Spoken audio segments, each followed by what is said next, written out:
નમો લોહે સૌહરિહંતાનમ નમો લોહે સૌદાનમ નમો લોહે સૌહાયર્યામ નમો લોહે સૌજાયામ નમો લોહે સૌત્રિકાવતી સાવનમ ઓમકારમિંદુ સંયુક્ત નિત્યમ ધ્યાયંતિ યોગિન કામદમોક્ષનો છે ઓંકારાય નમો નમઃ મંગળમ ભગવાન મંગળમ કુટુંબોની મંગળમ કુંકુંડારીઓ જૈન્દ્રમો સુમંગળમ નમઃ સમય સાધાય સ્વાનુભૂત્યા ચકાસ્તે ચિત્તવાય ભવાય સર્વવા કૃપાઓ નિરુધની દાતા.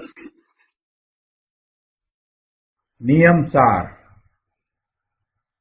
ભગવાન કુંકુંદાચાર્ય રચિત 5 પરમ આગમમાંનું એક આગમ નિયમસાર તથા મુનિવર પદ્મપ્રભમલધારી દેવ રચિત આ નિયમસારની તાત્પર્ય વૃત્તિ ટીકા એનો સ્વાધ્યાય ચાલે છે. એમાં આપણે 15મા શ્લોકનું 15મા કળશનું સ્વાધ્યાય કરી રહ્યા છીએ. કુંકુંદાચાર્ય ભગવાનની 8મી ગાથા પછી 15મો કળશ મુનિવરે કહ્યું. 8મી ગાથામાં જે વાત આવી એ વાતને જ આગળ દોહરાવતો એ કળશ થયો.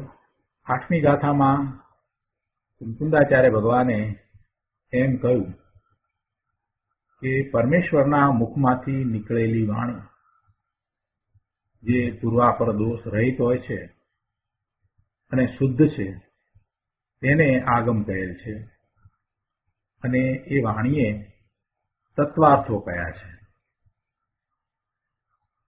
એની ટીકામાં મુનિવરે ઘણો વિસ્તાર કર્યો અને સમર્થનમાં સમંતભદ્ર સ્વામીએ કહેલ રત્નકર્ણકાચારનો શ્લોક પણ કહ્યો અને તે પછીથી કળશ 15મો કહ્યો. 15મા કળશમાં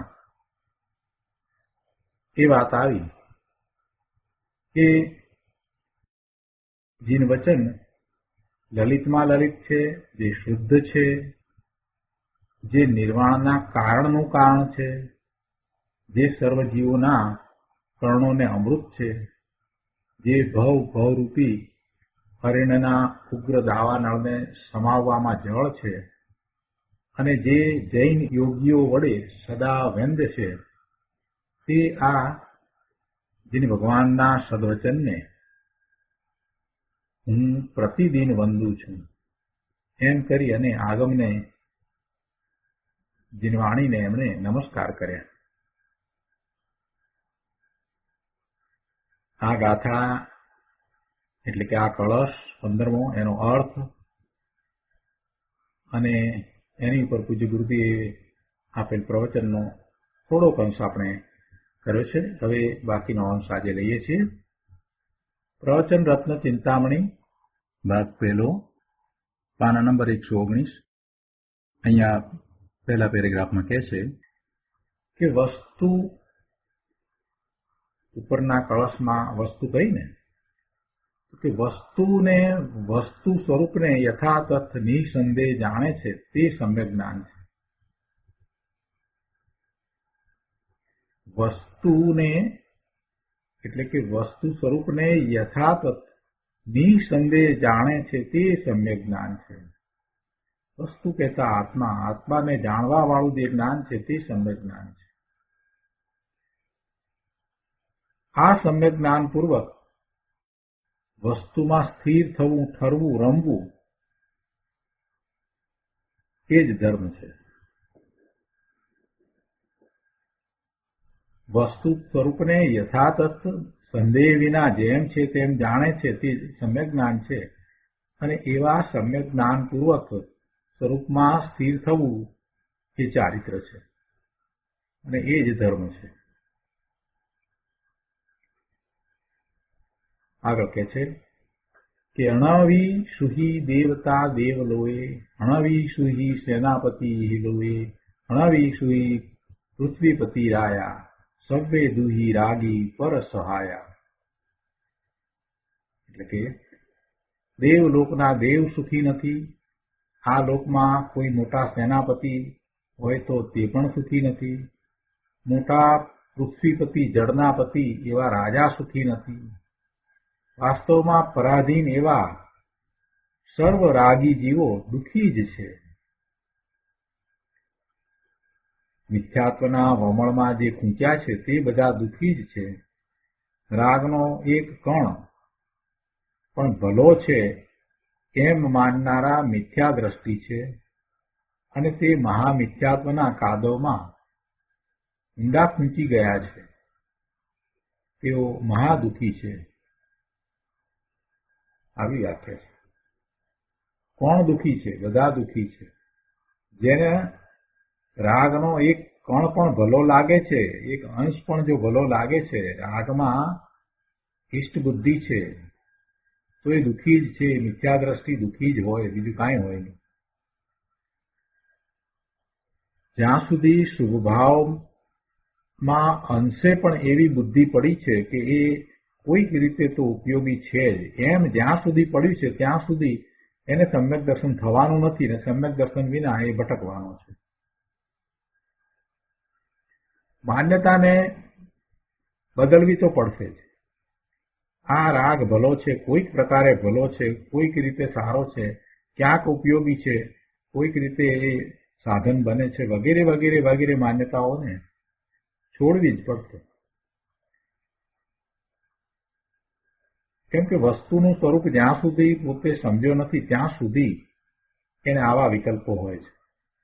સમજ્યો નથી એટલે કે વસ્તુના સ્વરૂપને અનુભવ સહિત સમજ્યો નથી ત્યાં સુધી આવા વિકલ્પો હોય છે. એક વખત અનુભવ થાય ત્યાર પછીથી ક્યાંય કોઈ જગ્યાએ કાંઈ ભલું છે, કાંઈ સારું છે, કાંઈ ઈષ્ટ છે એવી બુદ્ધિ રહેતી નથી.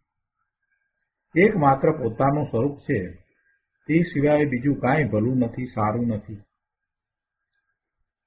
આ વાત તો એને પકડવી જ પડશે. આજે પકડે તો આજે, 2 વર્ષ પછી પકડે તો 2 વર્ષ પછી, 10 વર્ષ પછી પકડે તો 10 વર્ષ પછી, અને આવતા ભાવમાં પકડે તો આવતા ભાવમાં, પણ એના વિના એનો છૂટકો નથી. અંદરમાં જે પડ્યું છે ને થોડું કે શુદ્ધભાવ સારો છે, એ ખરેખર તો એનો ભય છે ને એટલે એમ થાય છે. એને ભય છે કે શુદ્ધભાવ વિના હું ક્યાંક રખડી પડીશ. પણ એ એમ નથી વિચારતો કે શુદ્ધભાવને છોડીને શુદ્ધનો પ્રયત્ન છે, એ શુદ્ધનો પ્રયત્ન છે એ જીવ ક્યારેય રખડતો નથી. શુદ્ધના પ્રયત્નમાં જે લાગ્યો છે એ શુદ્ધની નજીક પહોંચે છે. સમ્યક તો ભલે કદાચ ન પ્રગટ કરે તો પણ એ એના પછીના ભાવમાં અનુસંધાન પ્રાપ્ત કરી જ લે છે. પણ એવો પ્રયત્ન નથી કરતો અને શુદ્ધભાવને સારો માને છે ને એને તો અઘરું છે. એને તો ઘણું અઘરું પડશે ભાઈ. કે ગુરુદેવ વારંવાર એ વાત આપણને સમજાવે છે. અહીંયા તો કેવી વાત કરી દીધી કે રાગનો એક કણ, એક અંશ પણ ભલો છે એમ માનનારા મિથ્યા દ્રષ્ટિ છે અને તે મહામિથ્યાત્વના કાદવમાં ઊંડા ખૂંચી ગયા છે. તેઓ મહાદુઃખી છે. આટલી બધી વાત કરી દીધી. આ કળશ છે એની અંદર વાત તો એ ચાલી રહી છે કે આપની વાણી એ આગમ છે તેને આ મુનિવરે વંદન કર્યા છે અને એનું કારણ સમજાવ્યું કે કેમ એમણે વંદન કર્યા. વાત તો આ ચાલી રહી છે, પણ એમાંથી ગુરુદેવે આ વાત એ રીતે કાઢી કે જીન વચન છે એ આપની વાણી છે એ જ આગમ છે, તો પછી એવા આગમને એને જાણવા પણ પડશે ને, એને એની પરીક્ષા કરવી પડશે ને કે આ આપની વાણી છે ને આ આગમ જ છે. તો કઈ રીતે ખબર પડે? તો એ વાત સમજાવી કે જે અતિન્દ્રિય આનંદ, શાંતિ અને આહલાદ ઉપજાવે એ જીન વચન હોય, સાથે સાથે અશાંતિ ટાળે, શાંતિ ઉપજાવે એટલે અશાંતિ ટાળે અને આહલાદ આનંદ ઉપજાવે તે જ જીન વચન હોય. એ સિવાય કોઈ જીન વચન છે જ નહીં, જીનવાણી છે જ નહીં. રાગથી ખસી જ્યાં પરમ આનંદ ભર્યો છે એવા નિજ જ્ઞાન આનંદ સ્વભાવમાં ઠરવાનું બતાવે તે જીનવાણી છે. આ જીનવાણીની વ્યાખ્યા કરી અને એવી વ્યાખ્યા કરતા ગુરુદેવે અહીંયા પછી એનો વિસ્તાર કરતા એમ સમજાવી દીધું કે ખરેખર સુખ ક્યાંથી પ્રાપ્ત થાય છે એ વાત સમજાવી. વિતરાગની વાણી અલૌકિક હોય છે અને એમાં એમ પણ છે કે સર્વમ તેજ સર્વમ ભજ, એટલે સર્વ પરથી ખસ અને સ્વમાં વસ, એ વાત પણ કરી. કેમ સ્વમાં વસ એમ કહ્યું? કેમ કે સ્વમાં વસે તો જ એને સુખ અને આનંદની પ્રાપ્તિ છે. અને જ્યાં સુધી પરનું લક્ષ કરે છે ત્યાંથી રાગ છે. અને પછી એમાં એમ કહ્યું કે જેને પરનું લક્ષ છે, પરમાં ઇષ્ટપણું છે, એ બધા દુઃખી છે. એટલે પછી એ ગમે તે હોય, એ મોટા સેનાપતિ હોય કે રાજા હોય કે દેવલોકના દેવ હોય, પણ એ કોઈ સુખી નથી જ્યાં સુધી એ રાગને સારો માને છે, રાગને ઇષ્ટ માને છે, ભલો માને છે ત્યાં સુધી. અહીંયા વાત તો કરવી છે જીનવાણીની, પણ જીનવાણીમાં શું આવે છે એ સમજાવીને જીનવાણીની શું વાત થાય? જીનવાણીમાં આ વાત આવે છે, પરથી ખસવું અને સ્વમાં વસવું, સ્વમાં ઠરવું. આ વાત જીનવાણીમાં કહી છે. બે વાત કહી, પરથી ખસવું અને બીજું સ્વમાં વસવું, સ્વમાં ઠરવું. આ બે વાત કહી અને જીનવાણી પરમ આહલાદ ઉપજાવે છે. પરંતુ ભગવાન તું રાગમાં સુખભાવમાં રહે અને તેથી તને લાભ ધર્મ થાય એમ કહે તો ભાઈ તારી એ વાણી વિતરાગની વાણી નથી, એ વિતરાગની વાણીનો અંશ નથી. એ ગમે ત્યાંથી વાંચી હોય, સાંભળી હોય, માનતો હોય, પણ એથી તારું ભલું થવાનું નથી. ભાવમાં તું રાચી રહે અને પાછો એમ માન્યતા કરે કે એનાથી ધર્મ થાય તો એ વાણી વિતરાગની હોય નહીં અને તને એથી લાભ થાય નહીં. અહીંયા આગળ કહ્યું છે ને કે જે શુદ્ધ છે એમ કરીને વાત કરી છે ને, તો કે છે કે જો વાણી એટલે જીનવાણી શુદ્ધ છે એમ કે છે, કેમ કે વસ્તુ નિર્વિકાર શુદ્ધ છે. વાણીને માટે એમ કહ્યું ને કે જે શુદ્ધ છે એમ પણ કહ્યું ને, તો કે છે કે એ કઈ રીતે શુદ્ધ છે? કેમ કે આત્મા વસ્તુ એ નિર્વિકાર શુદ્ધ છે. એમાં કોઈ વિકારી પરિણામ નથી, વિકારી પરિણામ થાય એવા ગુણ નથી, એમાં કોઈ મલિનતા નથી. એવો ભગવાન આત્મા શુદ્ધ છે. અને વાણી પણ નિર્વિકાર શુદ્ધમાં રહેવાનું કહે છે. જીનવાણી છે એ પણ શું કહે છે કે શુદ્ધમાં રહેવું. એ રાગ વિકારથી ધર્મ બતાવતી નથી અને શુદ્ધમાં રહેવા દર્શાવે છે એવી એ જીનવાણી શુદ્ધ છે. શુદ્ધને બતાવનારી જીનવાણી છે તે શુદ્ધ છે એમ કહેવું છે. વાણીને અહીં શુદ્ધ કહી છે ને, વાણીને શુદ્ધ કહી છે તો પૂતગલના પરિણામ, પણ અહીંયા એ વાત નથી લેવી. અહીંયા તો એમ દર્શાવવું છે કે વાણી કેવી છે, જીનેશ્વર ભગવાનની વાણી કેવી છે. તો કહે છે કે વાણી શુદ્ધ છે. વાણી પોતે શુદ્ધ ભાવને બતાવે છે. એટલે અહીંયા વાણીને શુદ્ધ કહી અને એનું ઉદ્ગમ સ્થાન જે છે એ ઓમકાર ધ્વનિ જીનવાણીનું ઉદ્ગમ સ્થાન છે, તે જીનેશ્વર ભગવાનનો આત્મા જે શરીર સાથે રહ્યો છે તે શુદ્ધ, તે શરીર છે. અને તે શરીર છે એ પણ કેવળ જ્ઞાન થતા હવે પરમ ઔદારિક બન્યું છે. એટલે કે છે કે એ વાણી છે એનું નિમિત્ત કારણ છે તે પ્રભુનું જ્ઞાન છે, કેવળ જ્ઞાન છે. અને વાણી શુદ્ધ ભાવને બતાવનારી છે, એમ એ વાણી શુદ્ધ છે. તેથી ઉપચાર કરીને તેને અહીં શુદ્ધ કહી છે. કૃપાળુદેવે પણ આવી જ વાત કરી છે. કૃપાળુદેવે પણ કહ્યું છે ને કે શુદ્ધ બુદ્ધ ચૈતન્ય ઘન સ્વયં જ્યોતિ સુખધામ, બીજું કહીએ કેટલું કર વિચાર તો ગામ. અહીંયા 120મા પાના પર ગુરુદેવ કહે છે કે ભગવાન તું શુદ્ધ છો, બુદ્ધ નામ જ્ઞાનનો પિંડ છો. બુદ્ધ એટલે જ્ઞાન સ્વરૂપ છો, જ્ઞાનરૂપ છો, જ્ઞાનનો પિંડ છો. ચૈતન્ય ઘન છો, ચૈતન્યથી ભરેલો અસંખ્ય પ્રદેશી પ્રભુ છો. સ્વયં જ્યોતિ છું, અર્થાંત પ્રકાશવામાં, સ્વ પરને પ્રકાશવામાં કોઈની બીજાની અપેક્ષા ગરજ નથી એવો તું સ્વયં જ્યોતિ છો. વળી કહે છે કે સુખધામ છો, સુખનું ધામ, આનંદનું ધામ પ્રભુ તું છો. આત્માને સુખનું ધામ કહ્યું છે. કૃપાળુદેવે આ આત્માને સુખધામ કહ્યું છે. આપણે સ્વાધ્યાયને અંતે સુખધામ બોલીએ છીએ ને, એ કૃપાળુદેવની રચના છે. કૃપાળુદેવે એને સુખનું ધામ કહ્યું છે. આવું નિજ સ્વરૂપ બતાવીને વિતરાગ પરમેશ્વર વિતરાગ થવાની જ વાત કહે છે. એટલે કે વાણીમાં એ વિતરાગ થવાની જ વાત છે. કોઈ પણ શાસ્ત્ર છે, દિનેશ્વર ભગવાનની વાણીમાંથી જે ઉદ્ભવ પામ્યા છે, એમનું ઉદ્ભવસ્થાન દિનેશ્વર ભગવાનની વાણી છે, તો એ શાસ્ત્રનું તાત્પર્ય વિતરાગતા જ હોય. આગમ જે છે એ બધાનું તાત્પર્ય વિતરાગતા જ છે. એ વિતરાગતાને જ દર્શાવનારા છે. અને એમાં શું વાત છે કે સ્વને વિશે તું સ્થિરતા કર. તું પરમાને પરમા રહ્યો છે તો પરથી પાછો વળ, પરથી ખસ અને સ્વમાં વસ. આવી શુદ્ધને બતાવનારી વિતરાગની વાણી શુદ્ધ છે. વળી મુનિવર કહે છે કે જે નિર્વાણના કારણનું કારણ છે. એટલે શું? નિર્વાણના કારણનું કારણ છે એટલે શું? કે આ નિર્વાણ નામ અનંત સુખ સ્વરૂપ જે મોક્ષ છે, તેનું કારણ જે સમ્યક દર્શન, જ્ઞાન, ચારિત્ર સ્વરૂપ મોક્ષ માર્ગ,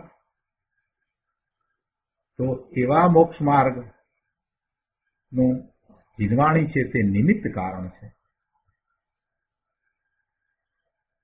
કઈ રીતે નિર્વાણના કારણનું કારણ કહ્યું? જીનવાણીને નિર્વાણના કારણનું કારણ કહ્યું. કઈ રીતે કહ્યું? તો કે નિર્વાણ એટલે શું? નિર્વાણ જેનું થાય છે એને હવે બીજો ભાવ હોતો નથી, હવે એ જન્મ લેતા નથી. એ તો સીધા સિદ્ધશિલા ઉપર વિરાજી જાય છે. પરમ શાશ્વત સુખ માટે અવ્યાબાદ આનંદમાં રહેતા એ ત્યાં જ વિરાજી જાય છે, હંમેશને માટે અનંત કાળ સુધી હવે એમ જ રહેવાના છે. એટલે આવી સુખની દશા, જેને આપણે મોક્ષ કહીએ, એવી મોક્ષની પર્યાય પ્રગટ થાય છે. તો એ મોક્ષનું કારણ શું છે? એવા મોક્ષનું કારણ શું છે? નિર્વાણનું કારણ કહો કે મોક્ષનું કારણ, એ શું છે? તો કહે છે કે સમ્યક દર્શન, સમ્યક જ્ઞાન, સમ્યક ચારિત્ર સ્વરૂપ મોક્ષ માર્ગ એ એનું કારણ છે. અને આવા મોક્ષ માર્ગનું નિમિત્ત કારણ જીનવાણી છે. જો મોક્ષ માર્ગનું નિમિત્ત કારણ જીનવાણી છે એમ કહ્યું છે. કેમ કે મોક્ષ માર્ગનું ઉપાદાન કારણ તો એનું પોતાનું છે. પોતે એવો પુરુષાર્થ કરે છે અને એવા પરિણામ થાય છે. એટલે ઉપાદાન તો પોતાનું છે, પણ એવા નિર્મળ પરિણામ થવામાં જીનવાણી નિમિત્ત કારણ છે. જીનવાણી નિમિત્ત કારણ છે. એ જીનવાણી પ્રત્યક્ષ દિનેશ્વર ભગવાનની વાણી હોય કે પછી શાસ્ત્ર દ્વારા આવેલી હોય, એટલે કે આગમ દ્વારા આપણા સુધી પહોંચી હોય કે ગુરુના ઉપદેશ દ્વારા પહોંચી હોય, પણ એ જીનવાણી છે તે આવા નિર્મળ પરિણામમાં નિમિત્ત કારણ છે.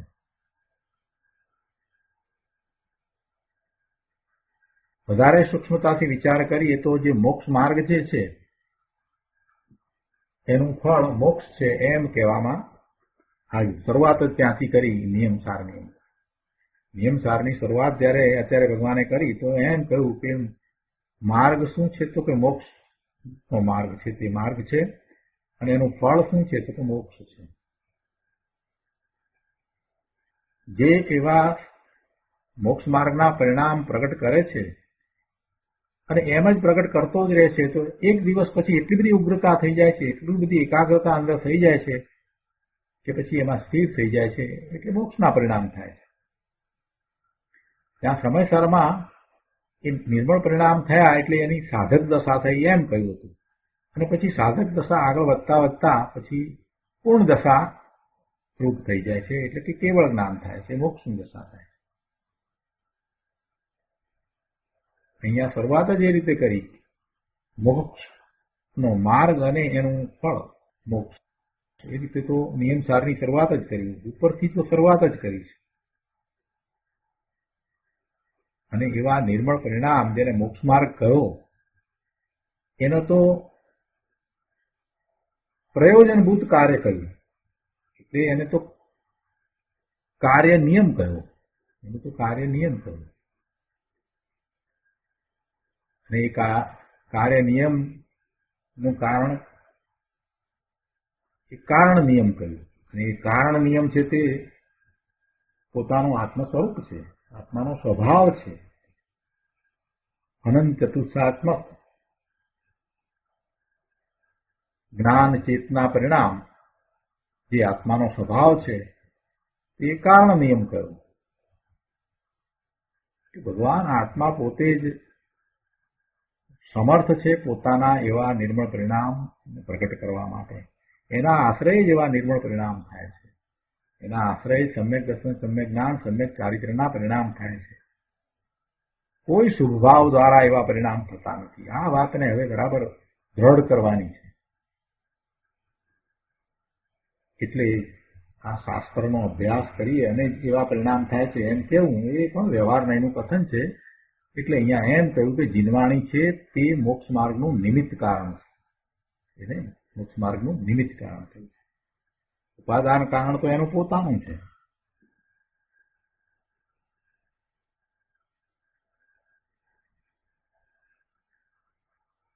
અહીંયા આજ પાના ઉપર છેલ્લા પેરેગ્રાફમાં કહે છે કે જીનવાણી એટલે કે ભગવાનના આગમ નિર્વાણના કારણનું કારણ છે.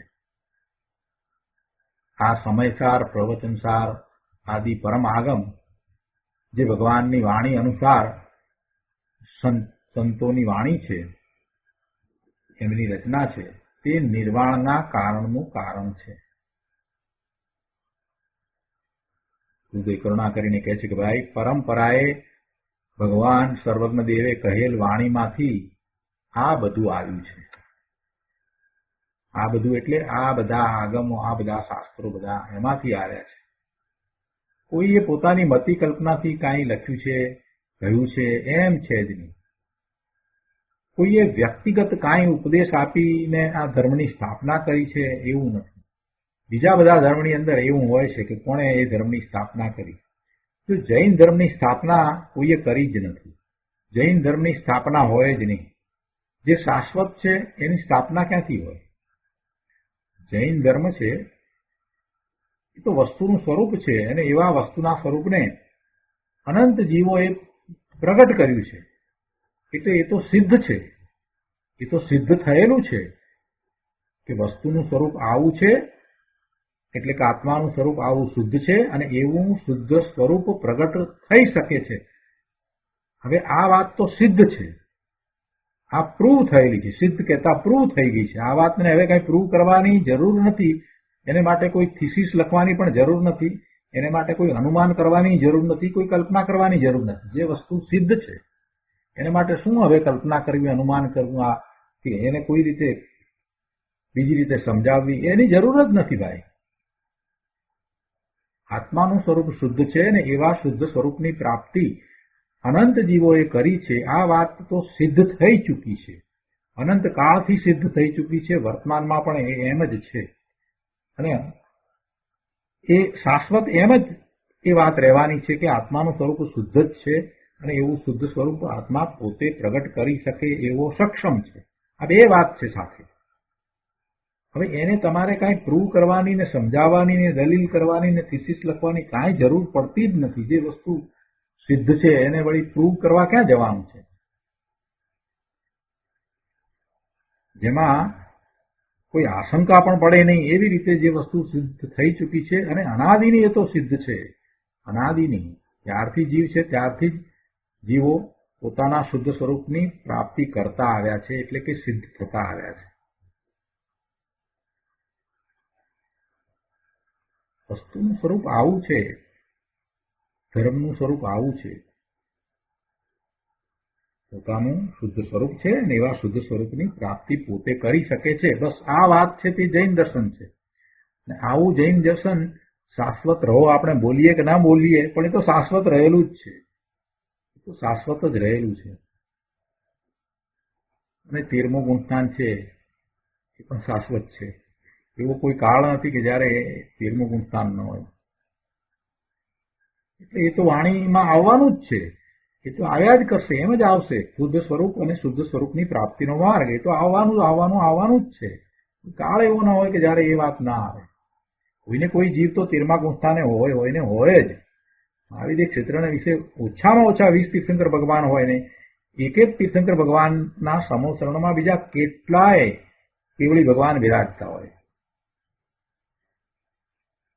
પણ આ જીવ એનો વિચાર જ કરતો નથી, નવરો જ નથી થતો ને એ વિચારવા કે આવું વસ્તુનું સ્વરૂપ જે છે એને છોડીને આ બીજા બધા જાત જાતની કલ્પનાઓ કરે, મતિ કલ્પનાઓ કરે ને કંઈક પુસ્તકો લખે, એમાં ક્યાં તું જીવ નાખે છે? એમાં તારે શું પામવું છે? આ જે વસ્તુ શાશ્વત પડી છે, જે સિદ્ધ છે, જિનેશ્વર ભગવાનની વાણીમાંથી આવેલા આવા પરમ આગમો આપણને પ્રાપ્ત થયા છે, તો ભાઈ તારે ક્યાં જવું છે?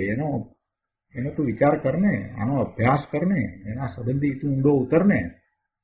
એ નથી કરતો ને બીજે બધે ક્યાં ફાંફા મારી રહ્યો છે?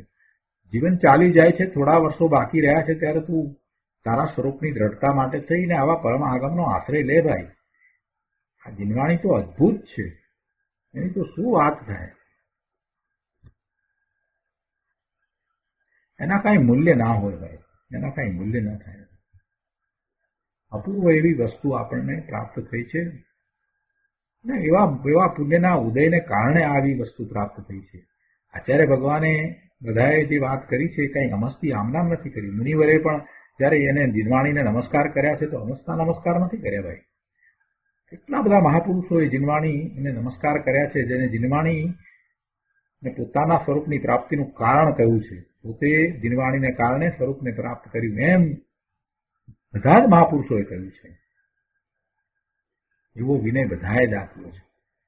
કૃપાળુદેવે પણ એવી જ વાત કરી છે. એવી જીનવાણીને માટે અહીંયા કહે છે કે એ નિર્વાણના કારણનું કારણ છે. આ બધા શાસ્ત્રો, સમયસાર, પ્રવચનસાર, નિયમસાર, બધા જ શાસ્ત્રો આ બધા એ જીનવાણીમાંથી સંતોએ રચ્યા છે.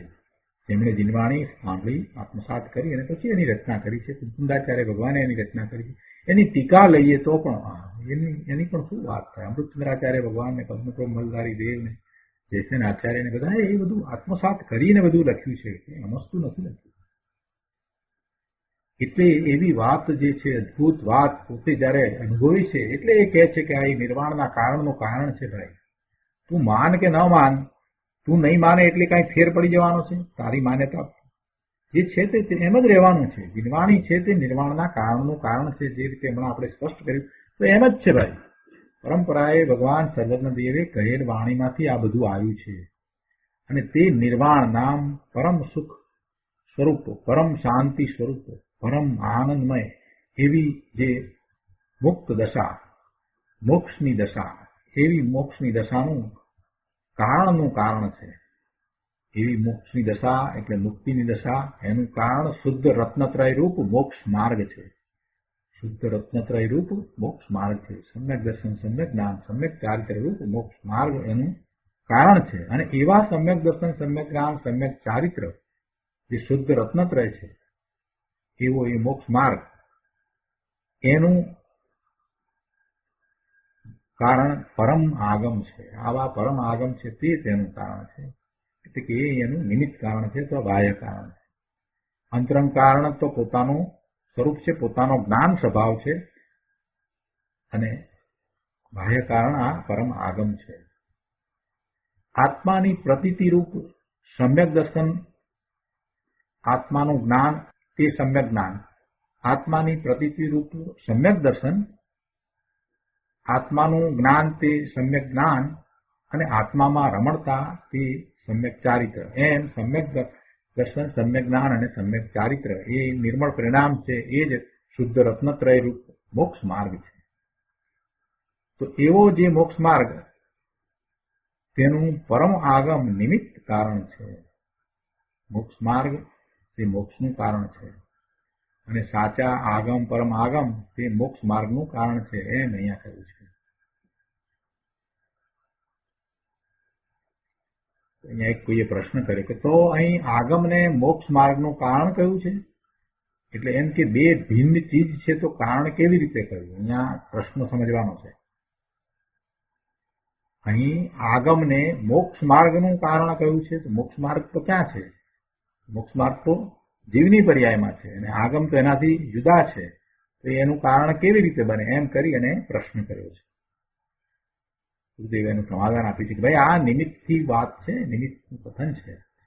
કેમ કે બહારમાં જ નિમિત્ત હોય તો એ હોય, ઉચિત નિમિત્ત હોય. એટલે મોક્ષ માર્ગનું જો કોઈ નિમિત્ત હોય તો પછી સર્વજ્ઞ પરમેશ્વરે કહેલા આગમો જ નિમિત્ત હોય. મોક્ષ માર્ગનું જો કોઈ નિમિત્ત હોય તો તે સર્વજ્ઞ પરમેશ્વરે કહેલા આગમ જ નિમિત્ત હોય, બીજું કાંઈ નિમિત્ત હોય નહીં. મોક્ષ માર્ગનું નિમિત્ત શુદ્ધ ભાવ હોઈ શકે જ નહીં. દિનેશ્વર ભગવાનની વાણી જ હોય, એટલે કે પરમ આગમ જ હોય, એ જ નિમિત્ત કારણ હોય. એને મોક્ષ માર્ગ પ્રગટે છે એના નિમિત્ત તપાસવા જાઓ તો ખ્યાલ આવે કે એમને શું નિમિત્ત કારણ હતું. એ દિનેશ્વર ભગવાનની વાણી જ હતી, એ આગમ એ જ નિમિત્ત કારણ હોય. દેવ ગુરુ શાસ્ત્ર એક અથવા બીજા પ્રકારે એને નિમિત્ત કારણ થાય જ છે. દેવની સાક્ષાત વાણી એટલે દિનેશ્વર ભગવાનની સાક્ષાત વાણી સાંભળવા મળી હોય એ નિમિત્ત બને, અથવા તો એમની વાણીમાંથી જે આ આગમ બન્યા છે તે નિમિત્ત બને. એટલે કે આવા આગમનું અધ્યયન અને એનો સ્વાધ્યાય એ એને નિમિત્ત કારણ થાય. અથવા તો એવા મહાપુરુષો કે જેમણે આ જીનવાણીને આત્મસાત કરી છે એમનો ઉપદેશ એ નિમિત્ત કારણ થાય. છેવટે તો જીનવાણી જ નિમિત્ત કારણ હોય, બીજું કાંઈ નિમિત્ત કારણ ન હોય. મોક્ષ માર્ગનું જો કોઈ નિમિત્ત હોય તો તે સર્વજ્ઞ પરમેશ્વરે કહેલા આગમો જ છે. અજ્ઞાનીએ લખેલા કહેલા કલ્પિત જે પુસ્તકો છે, શાસ્ત્રો એને કહે છે, એને એ કંઈ શાસ્ત્ર નથી અને એ મોક્ષ માર્ગને નિમિત્ત થતાય નથી. એના પછીની વાત લીધી છે કે જે સર્વ ભવ્યોના કર્ણોને અમૃત છે. જીનવાણી વિશે આખી વાત લીધી છે, આગમ વિશેની વાત લીધી છે કે જે સર્વ ભવ્યોના કર્ણોને અમૃત છે. જે જીનવાણી છે, ભગવાનની વાણી છે, તે કેવી છે? મધુર છે. મધુર છે એટલું નહીં, પણ એ જ્ઞાનનો ધોધ છે. ભગવાનની વાણી સર્વ જીવોના કર્ણોને અમૃત છે. પરંતુ અહીં નિખિલ ભવિનામ એટલે કે સર્વ ભવ્ય જીવોના કર્ણોને અમૃત છે એમ મુનિવરે કહ્યું છે. કેમ કે એ સાંભળીને જેને એ અમૃત પ્રગટે છે તેવા ભવ્ય જીવોને વાણી અમૃત રૂપ છે એમ કહેવું છે. એનો અર્થ એ થયો કે એ સાંભળીને જેને એવા સમ્યક દર્શન સમ્યક જ્ઞાનના પરિણામ થતા નથી એને માટે એ કાંઈ અમૃત થઈ નહીં. એટલે કે અભવીને અંતરમાં અમૃત પ્રગટતું નથી તો એને માટે એ અમૃતમય નથી થતું. અથવા તો બીજી રીતે કહીએ તો જે એ વાણી સાંભળી અને એવા પરિણામ નથી પ્રગટ કરતા એને તો એ અમૃત નથી. જે એવા પરિણામ પ્રગટ કરે એને એ અમૃત છે. અમૃત હોય પણ અમૃતનું સેવન કરવું, એવી યોગ્યતા પ્રગટ કરવી, એવી યોગ્યતા પ્રાપ્ત કરવી, એવી પાત્રતા મેળવવી એ પણ મોટી વાત છે. પ્રભુ આપણને એવી પાત્રતા કેળવી શકીએ એવા હોવા છતાં એવી પાત્રતા મેળવવાનો પુરુષાર્થ કેમ પ્રગટ નથી થતો કે આપણને પણ એ અમૃત બને? આ પરમ આગમ છે એ આપણને પણ સમ્યક દર્શન સમ્યક જ્ઞાન સમ્યક ચારિત્ર પ્રગટ કરવાનું કારણ થાય. તો એવું ક્યારે થઈ શકે? શાસ્ત્ર તો જે છે તે છે જ, પણ આપણી એવી યોગ્યતા થવી જોઈએ, આપણું ઉપાદાન જાગવું જોઈએ, તો એ નિમિત્ત તો તૈયાર પડ્યું છે. વળી કહે છે કે જે ભવ રૂપી અરણ્યના ઉગ્ર દાવાનળને સમાવવામાં જળ છે. વિતરાગની વાણી કહે છે કે કસાય રૂપી દાવાનળને ઓલવવા માટે જળ સમાન છે. કષાય રૂપી દાવાનળ. આ કષાય રૂપી દાવાનળ અંદરમાં બળી રહ્યો છે ને, અંદરમાં ભળભળ ભળભળ બળી રહ્યો છે. કષાય તો આત્માને ની શાંતિને બાળનારા છે. જે કષાય છે એ આત્માની શાંતિને હણનારા છે, આત્માને દુઃખ આપનારા છે, એ બાળનારા છે આત્માને. એટલે એને કષાય રૂપી દાવાનળ કહ્યો. એ કષાય રૂપી દાવાનળને ઓલવવા માટે આ વિતરાગની વાણી છે તે જળ સમાન છે. બહુ સરસ આ તુલના કરી છે. જેમ મોટું વન અરણ્ય સળગતું હોય અને તેમાં જો જળ વરસે તો તે શાંત થઈ જાય છે. જંગલમાં આગ લાગે છે ને, તો એ આગને બીજી કોઈ રીતે ઓલવી શકાય નહીં. વરસાદ થાય એટલે શાંત થઈ જાય, એટલે આગ ઠરી જાય. તો તેવી રીતે કે છે કે તેમ ભવ રૂપી આ બધા ભાવ, એકેન્દ્રિયના ભાવ, નિગોદના ભાવ, કોરના ભાવ ને બધા જાત જાતના બધા અનેક પ્રકારના ભાવ 84 લાખ યોની કહી છે. એમાં નિગોદ ને એકેન્દ્રિય ને બધું કેટલાક પ્રકારે છે. જીવ ક્યાં ક્યાં જઈને આવ્યો છે. તો એ બધા ભાવ તો 84 લાખ અવતારોનું રખડવાનું મહાવન છે. અને તેમાં રાગ, દ્વેષ, મોહ આદિ રૂપ ઉગ્ર દાવાનળ સળગી રહ્યો છે. આ કષાય એ બાળી રહ્યા છે. અહીંયા કહે છે કે તે ઉગ્ર દાવાનળને સમાવવા વિતરાગની વાણી જળ સમાન છે. જળ છે. પુણ્ય પાપના જે ભાવ થાય છે તે અગ્નિ છે, ભઠ્ઠી છે, દાવાનળ છે, એ બાળનારા છે. શુભ ને અશુભ ભાવ તો આત્માના સ્વરૂપને બાળનારા છે. જેમ હિંસા આદિ પાપના ભાવ દાવાનળ છે, તેમ આ શુભ ભાવ પણ એ પણ દાવાનળ છે, એ પણ ભઠ્ઠી છે. કહે છે કે તેને ઓલવવા માટે વિતરાગની વાણી જળ સમાન છે. અને આવું સત્ય તો વિતરાગની વાણી જ બતાવે. આ પુણ્ય ભાવ જે રાગ છે તેને છોડીને અહીં નિજ અંતરની ચીજમાં આવી જા. ગુરુદેવ કહે છે કે આ પુણ્યના ભાવ જે શુભ રાગ છે તેને છોડીને અહીં નિજ અંતરની ચીજમાં આવી જા, તને શાંતિ થશે. સ્વરૂપમાં તું પહોંચી જા, તને ત્યાં શાંતિ પ્રાપ્ત થશે. એ સિવાય શાંતિ થાય એમ નથી. ચંદ્રીબેને પણ કહ્યું છે ને કે એને ક્યાંય ગમે એવું ન હોય તો સ્વરૂપમાં ગમે એવું છે, સ્વરૂપમાં જા.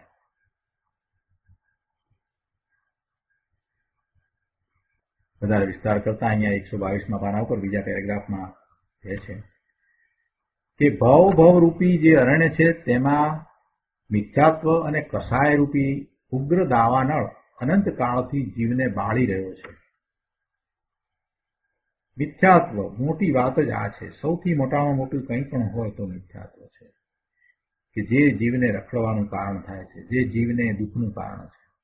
મિથ્યાત્વ જાય ને સમ્યક્ત્વ પ્રગટે એટલે શાંતિ થઈ જાય. એટલે એને ખ્યાલ આવે કે પોતે કોણ છે. અને પછી તો પુરુષાર્થ ઉપડે જ. આપણે પેલી વાર્તામાં જાણીએ છીએ ને કે પેલો રાજકુમાર ભીલના છોકરાઓ સાથે મોટો થયો હતો ત્યાં સુધી પોતાની જાતને ભીલ માનતો હતો અને બીજું કાંઈ કરતો ન હતો. પણ જ્યાં એને સાચી સમજ આપવામાં આવી, એને કહેવામાં આવ્યું કે ભાઈ તું તો રાજકુમાર છો ને, આ બાજુનું રાજ્ય છે એ તારા પિતાનું રાજ્ય છે. બસ આટલી વાત એને કહેવામાં આવી અને એની માતાએ એ વાત જયારે એને કહી કે આ તારા પિતાનું રાજ્ય છે, એ તું પાછું લે, તું એવો સક્ષમ ક્ષત્રિય વીર પુરુષ છો. હવે એ યુવાનની આખી દ્રષ્ટિ બદલાઈ ગઈ. જે ભીલ સાથે રમતો હતો, પોતાને પણ ભીલ જેવો સમજતો હતો, એની આખી દ્રષ્ટિ બદલાઈ ગઈ અને એનો પુરુષાર્થ કઈ તરફ વળી ગયો. અને કેમ કરીને એ રાજને હું મેળવ્યું, એ મારું રાજ છે, એ વાત બદલાઈ ગઈ. એવી રીતે સમ્યક્ત્વ થાય છે અને પછી એક વખત ખબર પડે છે કે હું તો આવી કોઈ પર્યાય રૂપે નથી, મનુષ્ય નથી, દેવ નથી, નારકી નથી, કાંઈ નથી. આ સ્ત્રી પુરુષ આ બધું કાંઈ હું નથી. હું તો ભગવાન આત્મા માત્ર જ્ઞાન સ્વરૂપ જ છું. પૂર્ણ છું, પવિત્ર છું, શુદ્ધ છું, નિર્મળ છું. આટલી વાત એક વખત ખબર પડી પછી આખો પુરુષાર્થ એ તરફ વળી જ જાય છે કે કેમ કરીને એવા મારા પૂર્ણ શુદ્ધ સ્વરૂપને હું પ્રાપ્ત કરું. એટલે જો જીવને રખડવાનું થયું હોય તો આ મિથ્યાત્વને કારણે છે. એક વખત એને સમ્યક્ત્વ થાય પછી આપોઆપ બાકીનો પાછળનો બધો જ પુરુષાર્થ તો ઉપડે છે. એટલે આ ભવના ભ્રમણનું મૂળ કોઈ કારણ હોય તો મિથ્યાત્વ છે. એ જ મોટામાં મોટું પાપ છે. એ છે કે ભવરૂપી જે અરણ્ય છે તેમાં મિથ્યાત્વ અને કસાય રૂપી ઉગ્ર દાવાનળ અનંત કાળથી જીવને બાળી રહ્યો છે. અને તે દાવાનળને ઓલવવો કેવી રીતે? તો કહે છે કે તેને સમાવવામાં ભગવાનની વાણી જળ સમાન છે. ભગવાનની વાણી જળ સમાન છે. મિથ્યાત્વ અને પુણ્ય પાપથી હટીને અંદર ભગવાન તું ભગવાન ચિદાનંદ સ્વરૂપ છો, તેમાં એકાગ્ર થા, તેમાં લીન થા અને વિતરાગતા પ્રગટ કર, તો આ આગ ઓલવાઈ જશે અને પરમ શાંતિ થશે. અને આવું બતાવનારી વિતરાગની વાણી છે. અને એવી વાણીને મહાપુરુષો નમસ્કાર કરે છે. એ વાણી જીવને સમ્યક્ત્વની પ્રાપ્તિનું નિમિત્ત કારણ છે.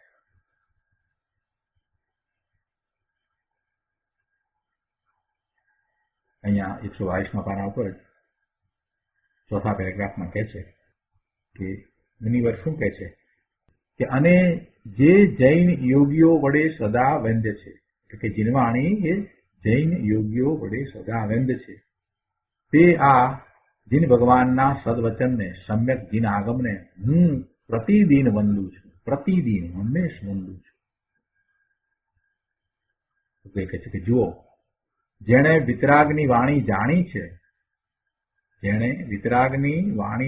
છે અને અંદર જેણે વિતરાગતા પ્રગટ કરી છે, એવા યોગીઓને, મુનિવરોને તે વાણી સદાય વંદ્ય છે. પણ રાગના અર્થીઓને આ વાણી વંદ્ય હોતી નથી, કેમ કે તેઓ વાણીને જાણતા જ નથી. પછી ક્યાંથી એને વંદન કરશે? જે વાણીને જાણે છે એવા યોગીઓ એને વંદન કરે છે. એને એનું મૂલ્ય સમજાય છે. ઈશ્વરની વાણીના મૂલ્ય કોણ કરે? એને જાણનારા એવા વિતરાગી સંતો એના મૂલ્ય આંકે છે અને વંદન કરે છે. પણ આ રાગી એ જાણતોય નથી કે જિગ્નેશ્વરની વાણી કેવી છે, અને જાણતો નથી એટલે એને વંદન કરતો નથી. આગળ 123મા પાના ઉપર કહે છે તે વિતરાગ પરમેશ્વરની વાણી જૈન યોગીઓ વડે સદાય વંદ્ય છે. એટલે શું? કે જેને અંશે અંદર વિતરાગતા પ્રગટી છે એવા જૈન સંતો વડે આ વિતરાગતાને બતાવનારી જીનવાણી આદરણીય છે, પૂજનીય છે. અને એવા સંતો હંમેશા એને વંદે છે.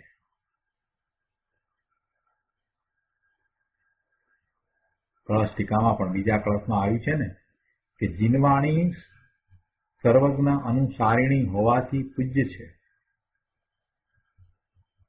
આ સમયસાર, પ્રવચનસાર, નિયમસાર, પંચાસ્તિકાય, તત્વાર્થ સૂત્ર, સર્વાર્થ સિદ્ધિ, અષ્ટપાઉલ વગેરે જીનવાણી જ છે. ભગવાને કહેલી વાણી જે પરંપરાએ ચાલી આવે છે એ આ જીનવાણી છે. બીજે આવી વાણી ક્યાંય નથી. કોઈકે વર્તમાનમાં પોતાની મતિ કલ્પનાએ કાંઈ પણ લખ્યું હોય તો એ જીનવાણી નથી. જીનવાણીનું ઉદ્ભવ સ્થાન તીર્થંકર ભગવાનનું આખું શરીર છે, એટલે સર્વાંગ એ પ્રગટ થાય છે. અને એનું કારણ તો કે જીનેશ્વર ભગવાનને કેવળ જ્ઞાન થયું છે એટલે એ પ્રગટ થાય છે, એવી ઉત્પન્ન થાય છે.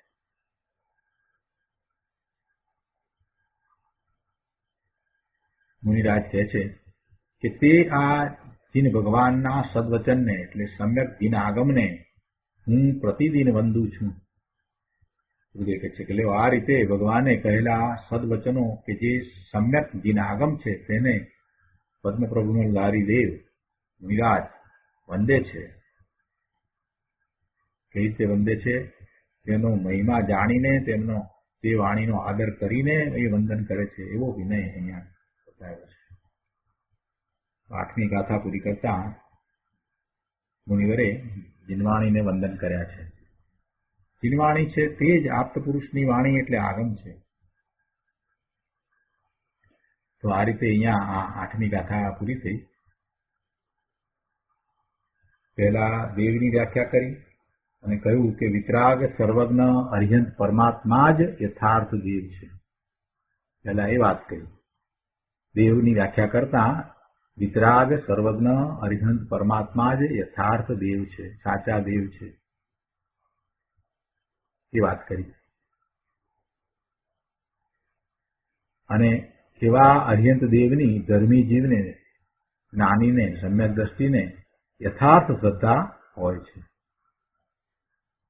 જેને નિજ આત્માની નિશ્ચયથી શ્રદ્ધા થઈ છે, સમ્યક શ્રદ્ધા થઈ છે, એટલે કે જેને નિશ્ચય સંકિત છે, એને સાથે આવી દેવની શ્રદ્ધા પણ બરાબર જેમ છે તેમ યથાર્થ હોય છે. એને આવી દેવના સ્વરૂપની, જેવું દેવનું સ્વરૂપ છે એવા સ્વરૂપની શ્રદ્ધાનો ભાવ તેને હોય છે, અવશ્ય હોય છે. અને એ જ રીતે આગમની શ્રદ્ધાનો પણ ભાવ એને એવી જ રીતે હોય છે, અને તત્વની શ્રદ્ધાનો ભાવ પણ એવી રીતે જ હોય છે, એટલે કે સમ્યક હોય છે. 3 દેવ, શાસ્ત્ર અને તત્વ એની યથાર્થ શ્રદ્ધા નિશ્ચય સંકિતિને હોય જ છે. એમાં આમાં પહેલા દેવની વ્યાખ્યા કરી અને અત્યારે આ આગમની વ્યાખ્યા કરી. જીનવાણીમાંથી જેનું ઉદ્ભવ સ્થાન છે એવા આગમની વ્યાખ્યા કરી. કે છે કે પછી આગમની પણ તેને કેવી યથાર્થ શ્રદ્ધા હોય છે એ અહીંયા બતાવ્યું. હવે આગમે કહેલા 9 તત્વોની એટલે 9 પદાર્થોની શ્રદ્ધા સમ્યક દ્રષ્ટિને જે હોય છે, તો એ 9 તત્વોની શ્રદ્ધા તો સમ્યક દ્રષ્ટિને છે, પણ એ 9 તત્વો આગમ કઈ રીતે બતાવે છે એ બધી વાત હવે આવશે અને એનું સ્વરૂપ હવે જણાવશે. 9મી ગાથાથી શરૂ કરી અને એ 9 તત્વ વાતને એના સ્વરૂપની વાત આવે છે. તો આ રીતે 8મી ગાથા અને આ 15મો કળશ આપણે અહીંયા પૂરા કરીએ છીએ. હવે કુંકુંદાચાર્ય ભગવાનની ગાથા 9 છે, આપણે લઈએ છીએ. જીવાહા પુદ્ગલ કાયા ધર્મા ધર્મોચ કાલ આકાશમ તત્વાર્થા ઇતિ ભણિતા નાના ગુણ પર્યાયૈ સંયુક્તા. ગુજરાતીમાં ગાથા છે કે જીવ, દ્રવ્ય, પુદ્ગલ, કાળ તેમજ આભ, ધર્મ, અધર્મ એ સાખ્યાજીને તત્વાર્થ ગુણ પર્યાય વિધ યુક્ત જી. અન્વાર્થમાં કહે છે કે જીવા એટલે જીવો, પુદ્ગલ કાયા એટલે પુદ્ગલ કાયો, ધર્માધર્મો એટલે ધર્મ અધર્મ એટલે ધર્માસ્તિકાય અધર્માસ્તિકાય, કાલ એટલે કાળ, અને આકાશમ એટલે આકાશ, તત્વાર્થા ઇતિ ભણિતા એ તત્વાર્થો કયા છે કે જેઓ નાના ગુણ પર્યાય સંયુક્તા વિવિધ ગુણ પર્યાયોથી સંયુક્ત છે. આ 6 દ્રવ્યની પહેલા વાત નથી કે જીવ, પુદ્ગલ, ધર્મ, અધર્મ, કાળ અને આકાશ એ તત્વાર્થો કયા છે કે જેઓ વિવિધ ગુણ પર્યાયોથી સંયુક્ત છે. 6 દ્રવ્ય છે, એ દ્રવ્ય છે અને એને અનંત ગુણ છે, અને એના કેટલાક ગુણો તો એક સરખા છે, એટલે દરેક દ્રવ્યને વિશે એ ગુણ છે એટલે સામાન્ય ગુણ છે. એટલે દરેક દ્રવ્યના જે સામાન્ય ગુણ છે એમાં અસ્તિત્વ વગેરેની વાત કરીએ તો એનું પરિણમન પણ છે દરેક દ્રવ્યનું. એમાં જીવનું પરિણમન છે અને પુદ્ગલનું પરિણમન છે, એ 2 પ્રકારે હોય છે. એક સ્વભાવ પરિણમન અને બીજું વિભાવ પરિણમન. એ સિવાય બાકીના જે ચાર છે, ધર્માસ્તિકાય, અધર્માસ્તિકાય, કાળ અને આકાશ, એનું કોઈ વિભાવ પરિણમન હોતું નથી. એ તો પોતે એક જ પ્રકારે પોતાના સ્વભાવે પરિણમે છે. એટલે અહીંયા આ વાત કરી છે કે એ તત્વાર્થો કયા છે કે જેઓ વિવિધ ગુણ પર્યાયોથી સંયુક્ત છે. વિવિધ ગુણ પર્યાયોથી સંયુક્ત, ગુણ સહિત છે અને ગુણોનું પરિણમન પણ છે. ટીકામાં એનો વિસ્તાર કરે છે. ટીકામાં મુનિવર કહે છે કે અહીં આ ગાથામાં 6 દ્રવ્યોના પૃથક પૃથક નામ કહેવામાં આવ્યા છે. સ્પર્શન, રસન, ઘ્રાણ, ચક્ષુ, શ્રોત્ર, મન, વચન, કાય, આયુ અને શ્વાસોશ્વાસ નામના 10 પ્રાણોથી સંસાર દશામાં જે જીવે છે, જીવશે અને પૂર્વે જીવતો હતો તે જીવ છે. આ સંગ્રહ નહે કહ્યો. જો જીવની પહેલી તો વ્યાખ્યા લીધી, 6 દ્રવ્યોના નામ કયા અને પછી જીવ કોને કહેવો, તો એ જીવની અહીંયા પહેલા વ્યાખ્યા કરી. જીવ કોને કહેવો? તો પહેલા આ દ્રવ્ય પ્રાણ, 10 પ્રકારના દ્રવ્ય પ્રાણ, 5 ઇન્દ્રિયો છે, મન, વચન અને કાયા 8, આયુષ્ય અને શ્વાસોશ્વાસ, એવા 10 પ્રાણ. જેને આપણે એવા 10 પ્રાણ કે જેને આપણે દ્રવ્ય પ્રાણ કહીએ છીએ, એ દ્રવ્ય પ્રાણ છે. તો કે છે કે એવા પ્રાણોથી જે જીવે છે, જીવશે અને જીવતો હતો તે જીવ છે. આ સંગ્રહ નહીં કર્યો.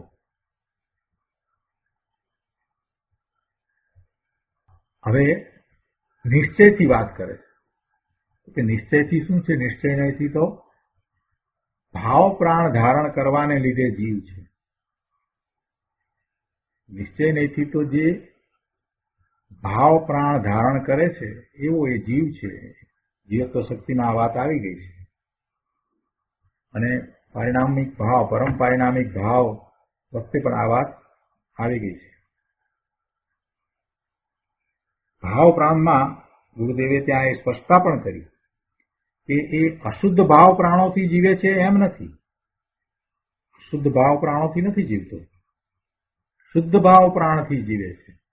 આ શુભાશુભ ભાવ છે તે અશુદ્ધ ભાવ, તો એવા અશુદ્ધ ભાવ પ્રાણથી એનું જીવન નથી, એનાથી એ જીવતો નથી, પણ શુદ્ધ ભાવ પ્રાણથી એ જીવે છે. નિશ્ચયથી ભાવ પ્રાણ ધારણ કરવાને લીધે જીવ છે. એનો વિસ્તાર ગુરુદેવે ઘણો કર્યો છે. આ ગાથા ઉપર ખૂબ જ વિસ્તાર છે. સૂક્ષ્મ વાતો હવે અહીંથી ઘણી શરૂ થાય છે. એ વાત આવશે. અને હવે અહીંયા ત્રીજી વાત લીધી છે કે વ્યવહારથી દ્રવ્ય પ્રાણ ધારણ કરવાને લીધે જીવ છે. વ્યવહારથી દ્રવ્ય પ્રાણ ધારણ કરવાને લીધે જીવ છે. નિશ્ચયથી ભાવ પ્રાણ ધારણ કરવાને લીધે જીવ છે. શુદ્ધ સદભૂત વ્યવહારથી કેવળ જ્ઞાન આદિ શુદ્ધ ગુણોનો આધાર હોવાને લીધે કાર્ય શુદ્ધ જીવ છે. અશુદ્ધ સદભૂત વ્યવહારથી મતિ જ્ઞાન આદિ વિભાવ ગુણોનો આધાર હોવાને લીધે અશુદ્ધ જીવ છે. શુદ્ધ નિશ્ચયથી સહજ જ્ઞાન આદિ પરમ સ્વભાવ ગુણોનો આધાર હોવાને લીધે કારણ શુદ્ધ જીવ છે. આ જીવ ચેતન છે. આના જીવના ચેતન ગુણો છે. આ અમૂર્ત છે. આના અમૂર્ત ગુણો છે. આ શુદ્ધ છે. આના શુદ્ધ ગુણો છે. આ અશુદ્ધ છે. આના અશુદ્ધ ગુણો છે. પર્યાય પણ એ પ્રમાણે છે. આ બધાનો વિસ્તાર આપણે પછીના સ્વાધ્યાયમાં કરીશું. ટીકા પણ એવી છે અને ગુરુદેવે એનો વિસ્તાર પણ ઘણો જ કર્યો છે. અહીંયા કાર્ય શુદ્ધ જીવ લીધો છે અને એની સમજણ આપી છે. કારણ શુદ્ધ જીવ અને કાર્ય શુદ્ધ જીવ, એની પછી એ સમજ આપી છે. શક્તિ અપેક્ષાએ પોતે શુદ્ધ છે. દરેક જીવ શક્તિ અપેક્ષાએ શુદ્ધ છે, અર્થાત સહજ જ્ઞાન આદિ સહિત છે, તેથી તે દરેક જીવ કારણ શુદ્ધ જીવ છે. પોતે શક્તિ અપેક્ષાએ શુદ્ધ છે, તેમાં કોઈ મલિનતા સમાતી જ નથી, એવો એ કારણ શુદ્ધ જીવ છે. તેનામાં અનંત ગુણ રહ્યા છે, એ બધી એની શક્તિઓ છે, તો એ શક્તિઓમાં કોઈ મલિનતા નથી, ગુણમાં કોઈ મલિનતા છે જ નહીં. અને ગુણો પણ એવા છે કે જેને કારણે થઈ એને કોઈ મલિનતા અંદર પ્રવેશી શકે જ નહીં. એટલે એ જીવ છે તે શક્તિ અપેક્ષાએ શુદ્ધ છે, એટલે કે સહજ જ્ઞાન આદિક સહિત છે, તેથી દરેક જીવ કારણ શુદ્ધ જીવ છે, એને કારણ શુદ્ધ જીવ કહો. અને જે કારણ શુદ્ધ જીવને ભાવે છે, એટલે કે તેનો આશ્રય કરે છે, એમાં એકાગ્રતા કરે છે, કારણ શુદ્ધ જીવને ભાવે છે, તેમાં એકાગ્રતા કરે છે, એનો આશ્રય કરે છે, તે વ્યક્તિ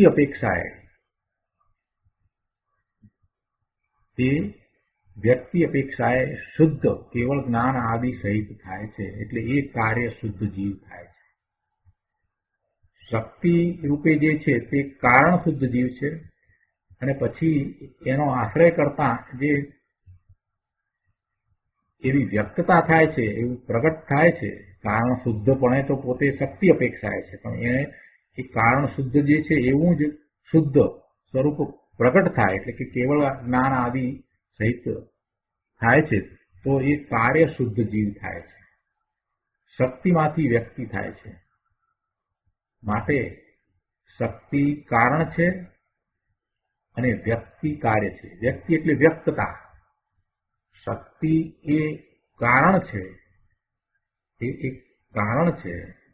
જે શક્તિ રૂપે અંદરમાં પડ્યું છે એ એક કારણ છે કે જેને લીધે એનું શુદ્ધ સ્વરૂપ વ્યક્ત થાય, પ્રગટ થાય છે. અને જે વ્યક્ત થયું, પ્રગટ થયું તે કાર્ય છે. એટલે કહે છે કે શક્તિ કારણ છે અને વ્યક્તિ કાર્ય છે. આમ હોવાથી શક્તિરૂપ શુદ્ધતાવાળા જીવને કારણ શુદ્ધ જીવ કહેવાય છે, અને વ્યક્ત શુદ્ધતાવાળા જીવને કાર્ય શુદ્ધ જીવ કહેવાય છે. જે શક્તિ રૂપે શુદ્ધતાવાળા જીવને કારણ શુદ્ધ જીવ કહેવાય છે, તો દરેક જીવ છે જ કારણ શુદ્ધ જીવ છે, એ તો શક્તિ રૂપે છે. પણ એની વ્યક્તતા થઈ, એટલે વ્યક્ત દશા થઈ, એવી પ્રગટ દશા થઈ, તો કે છે કે એવી વ્યક્ત શુદ્ધતાવાળા જીવને કાર્ય શુદ્ધ જીવ કહે છે. કારણ શુદ્ધ એટલે કે કારણ અપેક્ષાએ શુદ્ધ, અર્થાત શક્તિ અપેક્ષાએ શુદ્ધ. અને કાર્ય શુદ્ધ એટલે કે કાર્ય અપેક્ષાએ શુદ્ધ, એટલે કે વ્યક્તિ અપેક્ષાએ શુદ્ધ. અત્યારે આટલી એક સમજ આપણે લઈએ છીએ, અને એ સમજ લઈ અને પછી આગળ આ વાત ચાલશે. જે કથન જે કર્યા છે એની વાત આગળ પછીથી ચાલશે. જે શુદ્ધ સદભૂત વ્યવહારથી કેવળ જ્ઞાન આદિ શુદ્ધ ગુણોનો આધાર હોવાને લીધે કાર્ય શુદ્ધ જીવ છે, એ વાતનું સમજવા માટે પહેલા આપણે આ વાતને સમજવી પડે, એટલે આપણે આ વાત લીધી છે. હવે આનો વધુ વિસ્તાર આવતા સ્વાધ્યાયમાં લઈશું. ફરીથી આ વાત કરીશું અને પછી આગળ સ્વાધ્યાય કરીશું. આજનો સ્વાધ્યાય અહીંયા સુધી રાખીએ છીએ. હવે સુખધામ બોલીએ. સુખધામ અનંત સુસંત ચરી દિન